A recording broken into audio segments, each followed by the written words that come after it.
찬송가 524장 찬양 드리도록 하겠습니다. 찬송가 524장입니다.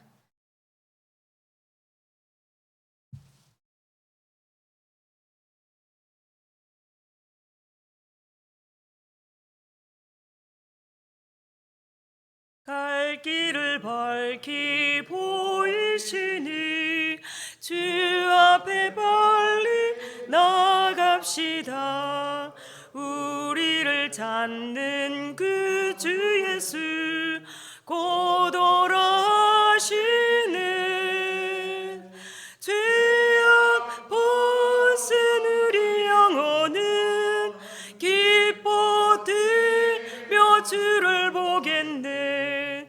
하늘에 계신 주 예수를 영원히 섬기리. 우리를 오라 하시는 말 기쁘게 듣고 순종하세. 구주를 믿기 지체 말고 속속히 나가세. 죄악 벗은 우리 영혼은 기뻐 들며 주를 보겠네. 하늘에 계신 주 예수를 영원히 섬기리. 주 오늘 여기 계시오니 나와서 주의 말씀 듣세. 듣기도 하며 생각하니 참 진리시로다. 죄악 벗은 우리 영혼은 기뻐 들며 주를 보겠네. 하늘에 계신 주 예수를 영원히 섬기리. 아멘. 사도신경 드리겠습니다.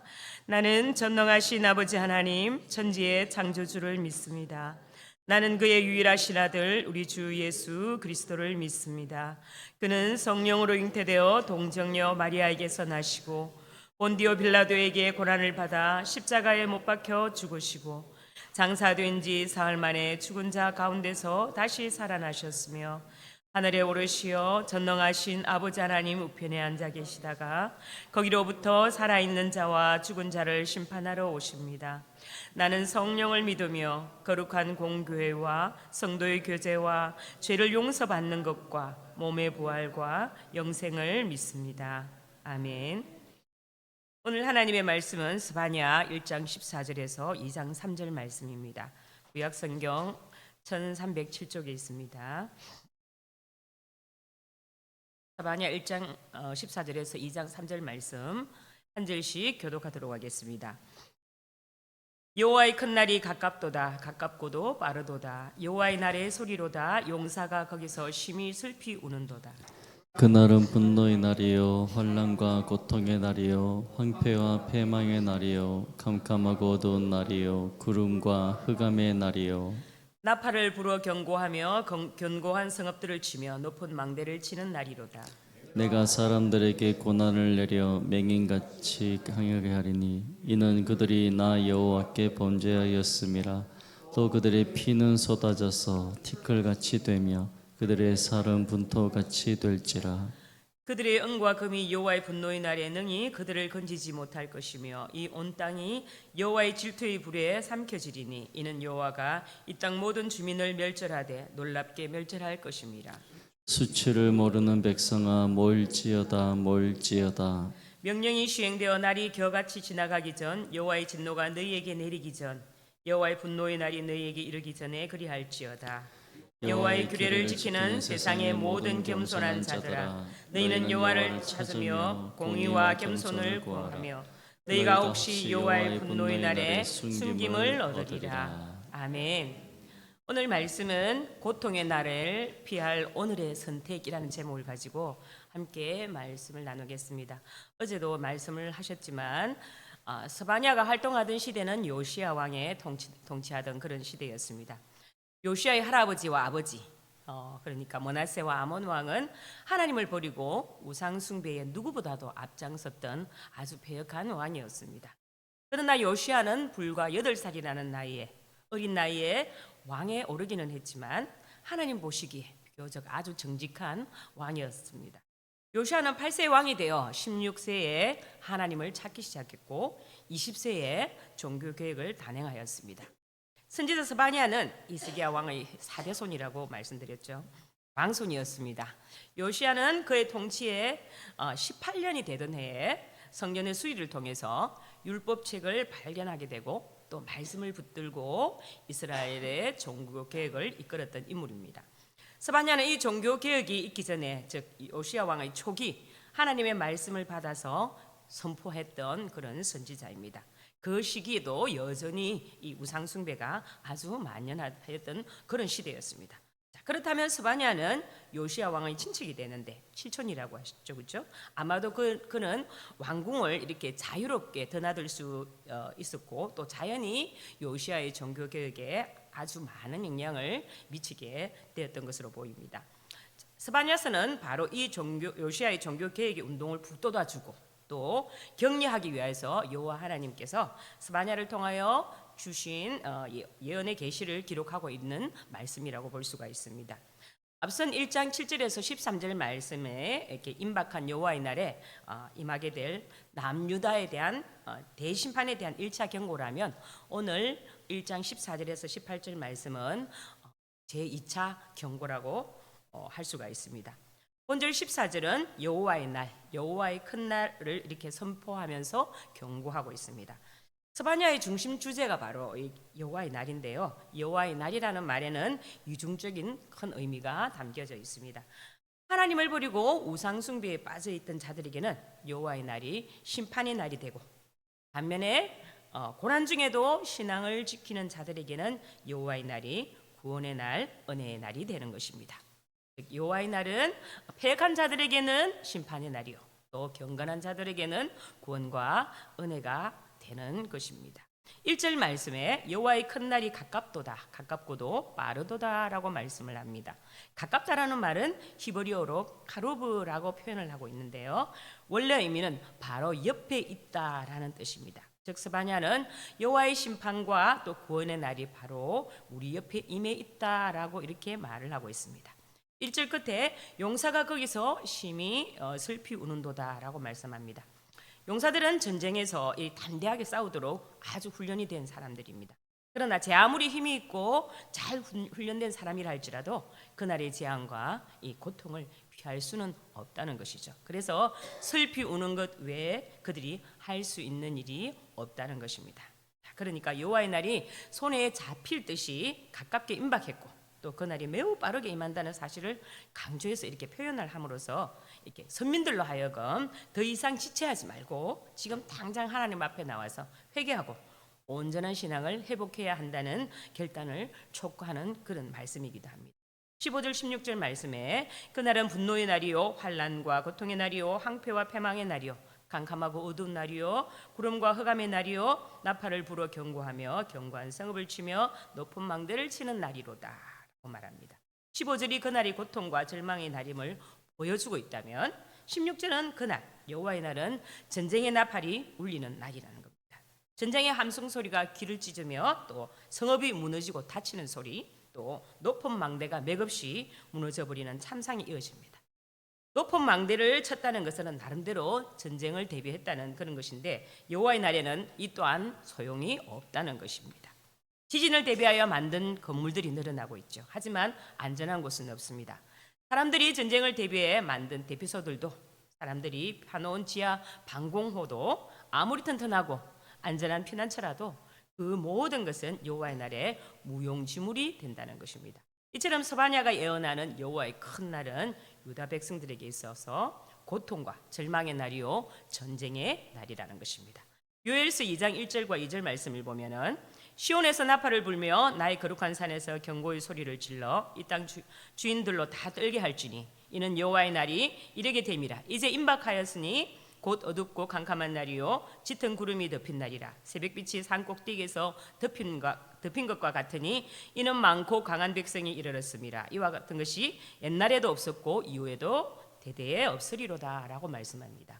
2장 2절 말씀에 그날을 어둡고 캄캄한 날이요 짙은 구름이 덮인 날로 묘사하는데요. 이는 그날이 기쁨, 소망, 또 생명의 빛이 전혀 없는 절망의 날임을 암시하고 있습니다. 그날에 여호와의 분노를 머금은 적국들은 나팔을 불며 유다의 견고한 성읍을 치고 또 높은 망대를 무너뜨립니다. 유다의 성읍과 예루살렘 거리에 기뻐하는 소리, 신랑과 신부의 소리가 끊어지고 땅은 황폐하게 될 것이고 예레미야 될 것이라고 이 예레미야서에서 말씀을 하고 있죠. 그리고 이 예언의 말씀대로 유다는 BC 586년에 바벨론 군대에 의해서 예루살렘이 함락되고 파괴되면서 이전에 겪어보지 못한 환난과 또 고통과 황폐와 패망을 경험하게 되고 그 가운데 절망에 사로잡혀야 했습니다. 자, 그런데 여러분 이처럼 유다에 대한 하나님의 심판의 날로서의 여호와의 큰 날은 본질적으로 장차 세상 종말에 있게 될 세상에 대한 하나님의 최후의 심판의 날로 예표가 될 수가 있습니다. 따라서는 우리는 이를 통해서 장차 도래할 하나님의 최후 심판의 날을 성격을 잘 알 수가 있는 것이죠. 실로 하나님의 최후 심판의 날은 분노의 날이요 환난과 고통의 날이요 또 황폐와 패망의 날이요 캄캄하고 어두운 날이요 구름과 흑암의 날이 될 것이라는 것입니다. 자, 이는 최후의 심판 날에 대한 묵시를 기록하고 있는 우리 요한계시록을 통해서도 또 여러 신약 성경의 기록을 통해서도 우리가 확인을 할 수가 있죠. 반드시 최후의 심판 날은 역사상 그 어느 날과도 비교할 수 없을 만큼 심히 두려운 날, 또 고통의 날, 멸망의 날이 될 것이라는 것입니다. 그러나 역사상 존재하였던 여호와의 날로서 유다에 대한 심판의 날은 그저 두려운 날이요 고통의 날이요 멸망의 날일 뿐이었지만 최후 심판의 날로서는 여호와의 날은 또 다른 성격을 지닌 날이기도 한 것입니다. 즉 최후의 심판의 날은 하나님을 경외하지 않고 그리스도를 믿지 않는 악인들에게는 멸망의 날이요 영원한 고통이 시작되는 날이지만 하나님을 경외하며 또 그리스도를 신실하게 믿고 따르는 자들에게는 구원의 날이요 영원한 복락이 시작되는 날인 것입니다. 예수님께서 다시 오시는 날도 도적같이 임한다고 말씀하셨습니다. 준비되어 있지 않은 어리석은 다섯 처녀들과 같이 부끄러운 만남이 아니라 주님을 맞을 준비가 되어 있는 지혜로운 신부가 되어야 한다는 것입니다. 그 심판의 날을 스스로 피할 장사는 아무도 없다고 이렇게 말하고 있습니다. 17절과 18절 말씀 내가 사람들에게 고난을 내려 맹인같이 행하게 하리니 이는 그들이 나 여호와께 범죄하였습니다. 또 그들의 피는 쏟아져서 티끌같이 되며 그들의 살은 분노같이 될지라. 그들의 끈과 금이 여호와의 분노의 날에 능히 그들을 건지지 못할 것이며 이 온 땅이 여호와의 질투에 불을 삼켜지리니 이는 여호와가 이 땅 모든 주민을 멸절하되 놀랍게 멸절할 것임이라 라고 말씀을 합니다. 17절 말씀을 보면 하나님의 말씀에 불순종하고 우상숭배에 빠져서 하나님께 범죄한 그들은 마치 맹인과 같이 되어서 보기는 보아도 알지 못하고 듣기는 들어도 깨닫지 못하는 상태가 된다는 겁니다. 왜냐하면 그들이 여호와 하나님께 범죄하였기 때문입니다. 여호와의 분노의 날이 그들의 피는 티끌같이 쏟아지며 또 그들의 살은 구름처럼 쏟아집니다. 결국 그들은 흙으로 돌아가는 죽음을 맞이할 것입니다. 예레미야 선지자는 그들의 범죄를 구체적으로 설명을 하는데요. 그들이 순종하지 아니하며 귀를 기울이지도 아니하고 자신들의 악한 마음의 깨와 완악한 대로 행하여 그 등을 내게로 돌리고 그 얼굴을 향하지 아니하였으며 라고 예레미야에서 말씀하고 있습니다. 하나님의 뜻이 이러한 죄인들을 향해서 철저한 심판을 할 것이라고 말씀을 하시는데 그 어느 누구도 또 은과 금이 있어도 그것을 구원할 수 없다는 것입니다. 하나님의 분노와 질투가 반드시 멸절의 심판으로 이루어질 것을 경고하고 있습니다. 유다 백성의 파멸은 종말이 임할 우주적 심판을 아울러 예견을 한 것입니다. 이러한 심판의 경고가 있는 것은 이 메시지를 듣는 자들마다 다시금 하나님께로 돌이키라는 회개에 대한 강력한 촉구이며 또 구원에 대한 소망의 메시지이기도 합니다. 스바냐 2장에서 내용을 바꾸어서 유다가 저항에서 벗어나리라는 회복의 메시지를 전하는데요. 그 메시지는 회개하라라는 간절한 권고로 시작합니다. 특별히 본문을 보면 대조되는 두 부류의 사람이 나오는데요. 한 부류는 수치를 모르는 백성, 또 다른 한 부류는 여호와의 규례를 지키는 세상의 모든 겸손한 자들, 이렇게 두 부류가 나옵니다. 여기서 선지자는 이 두 부류의 사람들 가운데 먼저 수치를 모르는 백성을 향하여 모일 것을 촉구하고 있습니다. 그렇다면 여기서 말하는 수치를 모르는 백성이란 누구를 가리키는 것일까요? 이를 원문으로 보면 갈망하지 않는 백성, 또 사모할 줄 모르는 백성라는 의미를 가지고 있습니다. 따라서 이는 1차적으로는 유다 백성들 중에서 앞서 1장 6절 말씀에 언급되어 있는 말씀에 보면 여호와를 배반하고 따르지 아니하는 자들과 여호와를 찾지도 아니하며 구하지도 아니하는 자들을 이렇게 가리킨다고 할 수가 있습니다. 더 나아가서는 만민 가운데 하나님을 사모하지 않는 자들을 가리킨다고 할 수가 있습니다. 그리고 선지자가 이들을 향하여 모일지어다라고 거듭하여 촉구한 것은 하나님 앞에 나와서 회개하라는 것입니다. 수치를 모르는 그들이 죄에 대해 뉘우침으로 여호와의 날, 하나님의 심판으로부터 구원받아야 함을 촉구하는 것입니다. 여호와의 날은 하나님께서 이미 작정하신 날이요, 또 하나님을 작정하신 일을 절대 변개하는 법이 없습니다. 그러므로 여호와의 날이 도래되거나 타락한 유다나 열방에 대한 하나님의 심판은 피할 수가 없는 일이라는 것입니다. 우리 3절 말씀을 함께 같이 한번 읽어보겠습니다. 시작. 여호와의 규례를 지키는 세상의 모든 겸손한 자들아, 너희는 여호와를 찾으며 공의와 겸손을 구하라. 너희가 혹시 여호와의 분노의 날에 숨김을 얻으리라. 아멘. 스바냐는 간절한 마음으로 세 가지를 권면하고 있습니다. 첫 번째로 여호와를 찾으라고 말씀합니다. 스바냐는 임박한 심판의 날을 피하기 위한 유일한 길은 하나님을 찾는 것임을 명확하게 선포하고 있습니다.